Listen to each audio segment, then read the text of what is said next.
I am opposed to busing for the purpose of achieving racial balance in our schools. I have spoken out against busing scores of times over many years. And I believe most Americans, white and black, share that view. But what we need now is not just speaking out against more busing. We need action to stop it.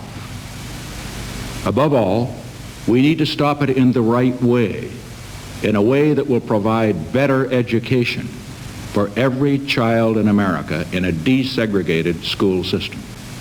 I am sending a special message to the Congress tomorrow, urging immediate consideration and action on two measures. First, I shall propose legislation that would call an immediate halt to all new busing orders by federal courts, a moratorium on new busing. And next, I shall propose a companion measure, the Equal Educational Opportunities Act of 1972. This act would require that every state or locality grant equal educational opportunity to every person, regardless of race, color, or national origin. Massive busing produces inferior education, and education's the name of the game. President Nixon believes busing is wrong, and he intends to do something about it. In that case, busing, when it's used in a massive way, is bad. But when you take kindergarten kids and put them on a bus for an hour and a half, when they got a school they could walk to 5 minutes away, now that's wrong.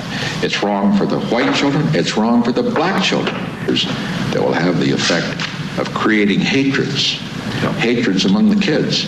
Their lives should not be experimented with. Their education should not be affected in a detrimental way. Mr. President, you have often said that in the area of civil rights that the law should be applied equally in the North and in the South. And 10 days ago, the Supreme Court approved the mandatory use of busing to overcome racial segregation. Do you endorse that decision, and do you believe that busing should be used as a technique to overcome racial segregation based on housing patterns in the North? Well, this problem involves some very technical legal distinctions. I will not go into them in detail. I will, however, say this. I expressed views with regard to my opposition to busing for the purpose of achieving racial balance and in support of the neighborhood school in my statement of March of last year. I stated those views at that time with the preface that this was an area that the Supreme Court had not yet spoken on, and that it was my responsibility, therefore, to speak on it and to give guidance to our executive agencies.